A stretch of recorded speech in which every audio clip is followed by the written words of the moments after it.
วัสดีค่ะวันนี้นะคะต่ออีก5ความจริงเกี่ยวกับสกอตแลนด์นะคะที่หลายๆคนอาจจะต้องว้าวกันเลยทีเดียวค่ะวันนี้นะคะมีน้องเนสซี่มาด้วยนะคะมาเป็นกำลังใจให้นกนะคะคุณรู้ไหมคะว่าในสกอตแลนด์เนี่ย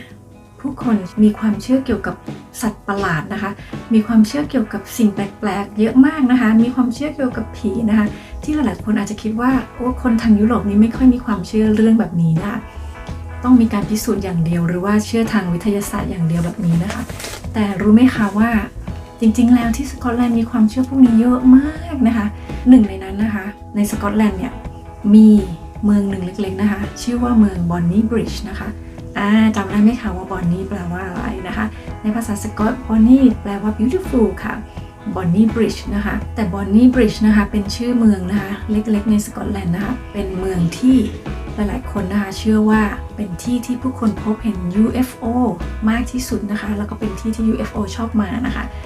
แล้วในสถานที่นี้นะคะบอนนี่บริดจ์เนี่ยก็จะมีผู้คนที่พบเห็น UFO นะคะในแต่ละปีถึง300 คนนะคะเป็นอย่างน้อยอยากเห็นก็ลองมาดูกันนะคะข้อต่อไปนะคะความจริงข้อที่2ก็คือว่ารูปภาพถ่ายสีแรกเลยนะคะเป็นภาพถ่ายของโบริปปินไลน์สกอตนะคะงงไหมคะเนี่ยก็คือหมายความว่ารูปถ่ายที่เป็นสีรูปแรกในโลกนะคะเป็นรูปโบไลน์สกอตนะคะนั่นเป็นรูปถ่ายสีครั้งแรกของโลกเลยค่ะว้าวความจริงข้อต่อไปค่ะปีสกอตเนี่ยทุกคนเห็นปีสกอตทุกคนก็จะนึกว่าปีสกอตนี่นะคะมีต้นกำเนิดมาจากสกอตแลนด์นะคะแต่จริงๆแล้วไม่ใช่เลยนะคะต้นกำเนิดของปีสกอตจริงๆแล้วมันมาจากอียิปต์โบราณนะคะแต่ในยุคที่พวกโรมันนะคะเขามาบุกรุกทางสกอตแลนด์นะคะเขาก็นำปีนั้นมาด้วยนะคะก็เลยทำให้ปีนั้นเนี่ยมันมาอยู่ที่สกอตแลนด์ยาวนานจนถึงปัจจุบันก็เลยกลายเป็นสัญลักษณ์ของสกอตแลนด์ไปนั่นเองนะคะแต่จริงๆแล้วต้นกำเนิดเขามันไม่ได้เป็นของสกอตแลนด์นะคะมันมาจากอียิปต์โบราณนั่นเองนะคะอยู่ๆก็มากลายเป็นของคนสกอตไปเลยนะคะเพราะพวกโรมันนั่นเองใครจะเชื่อเนาะความจริงข้อที่4นะคะคือว่าสกอตแลนด์เนี่ยไม่ได้เป็นที่รู้จักในวงกว้างนะคะสกอตแลนด์เป็นประเทศที่ค่อนข้างจะใหญ่นะคะแต่ว่ามีผู้คนอาศัยอยู่น้อยถ้าเทียบกับอังกฤษนะคะแล้วก็ยังมีเมืองเยอะแยะมากมายนะคะเล็กๆรวมถึงเกาะด้วยแต่เมืองในสกอตแลนด์ที่จะเป็นที่รู้จักของโลกจริงๆนี่นะคะของผู้คนในโลกเนี่ยมีเพียงไม่กี่เมืองนะคะนับได้ก็แค่6เมืองเท่านั้นเองนะคะ6เมืองที่คนทั่วโลกคนในโลกนี้จะรู้จักจริงๆเลยนะคะอย่างรู้จักอย่างเป็นทางการนะคะก็มีแค่6เมืองได้แก่อีดินบะระเพราะว่าเมืองอีดินบะระนี่ก็คือเป็นเมืองหลวงนะคะกลาสโกว์ก็เป็นที่รู้จักเพราะเป็นเมืองที่ใหญ่ที่สุดในสกอตแลนด์นะคะแล้วก็เป็นเมืองธุรกิจด้วยนะคะก็เลยทำให้กลาสโกว์เป็นชื่อเสียงเป็นที่รู้จักอย่างเป็นทางการของผู้คนแต่หลายคนก็จะคิดว่ากลาสโกว์เป็นเมืองหลวงของสกอตแลนด์แต่จริงๆแล้วไม่ใช่นะคะเป็นเพียงแค่เมืองที่ใหญ่ที่สุดและเป็นเมืองธุรกิจค่ะ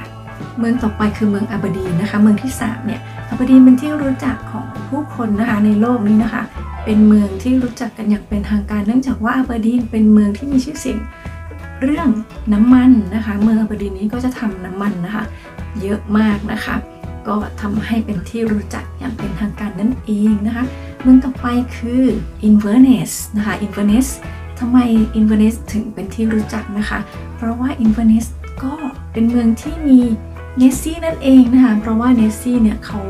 อยู่ในล็อกเนสนะคะอยู่ในทะเลสาบเนสซึ่งทะเลสาบเนสก็อยู่ในเมืองอินเวอร์เนสนะคะถ้าคุณจะไปหาเนสซี่เนี่ยคุณจะต้องไปที่อินเวอร์เนสนะคะก็อย่างที่เคยบอกไปในคลิปก่อนนะคะว่าเนสซี่เนี่ยเป็นตัวทำเงินทำกำไรให้กับสกอตแลนด์มากเลยนะคะเรียกนักท่องเที่ยวไปที่อินเวอร์เนสเยอะมากนะคะหลายคนเลยไปอินเวอร์เนสเพื่อที่จะไปเจอเนสซี่เท่านั้นเองนะคะไม่ได้อยากจะไปทำอะไรเลยนะคะเพราะอินเวอร์เนสก็เป็นเมืองเล็กๆเท่านั้นเองค่ะเมืองต่อไปคือดันดีนะคะดันดีเนี่ยเป็นที่รู้จักเพราะอะไรนะคะเพราะว่าดันดีมีมหาลัยที่มีชื่อเสียงนะคะรวมถึงคนที่มีชื่อเสียงหลายคนนะคะก็มาเรียนที่มหาวิทยาลัยที่ดันดีที่สกอตแลนด์นะคะเมืองสุดท้ายที่เป็นที่รู้จักอย่างเป็นทางการนะคะเมืองที่6คือเมืองสเตอร์ลิงนะคะทำไมถึงเป็นสเตอร์ลิงนะคะเพราะว่าสเตอร์ลิงมีปราสาทสเตอร์ลิงนะคะเป็นที่อยู่ของราชวงศ์ในสมัยโบราณนะคะแล้วก็ มีอะไรน่าสนใจในนั้นมากนะคะมีประวัติศาสตร์ให้ทุกคนได้ศึกษาเล่าเรียนนะคะให้นักท่องเที่ยวได้มาชมนะคะความโบราณของปราสาทนั้นนะคะทำให้สเตอร์ลิงมีชื่อเสียงนะคะเป็นที่รู้จักอย่างเป็นทางการของคนทั่วโลกนั่นเองค่ะก็มีเพียงแค่6เมืองนะคะที่ทุกคนจะรู้จักจริงๆนะคะในสกอตแลนด์ที่เหลือนะคะอีกร้อยเมืองก็ไม่มีใครรู้จัก ความจริงข้อสุดท้ายของวันนี้นะคะคือต้นไม้ที่เก่าแก่ที่สุดในยุโรปเลยนะคะเรียกว่า Fortingo Yew นะคะนกหวังว่านกจะพูดถูกนะคะ Fortingo Yew นะคะเป็นต้นไม้ที่เก่าแก่ที่สุดในยุโรปนะคะพวกมันเนี่ยอยู่ที่สกอตแลนด์นี่เองค่ะในเมืองเพิร์ธนะคะซึ่งมีอายุอยู่ระหว่าง 2,000 ถึง 3,000 ปีเลยทีเดียวว้าวนานมากๆค่ะถ้าเรามีชีวิตอยู่ก็ฟื้นหลายรอบมากนะคะ 2-3,000 ปีเนี่ยนี่ค่ะวันนี้ก็มี5ความจริงจะมาเล่าให้ทุกคนฟังเพียงเท่านี้นะคะแล้วพบกันคลิปหน้านะคะอย่าลืมกดไลค์กดแชร์กด Subscribe ให้นกแล้วก็เนซี่ด้วยนะคะวันนี้นกไปก่อนนะคะขอบคุณมากๆที่รับชมค่ะสวัสดีค่ะสวัสดีซีเนซี่สวัสดีค่ะสวัสดีค่ะบ๊ายบาย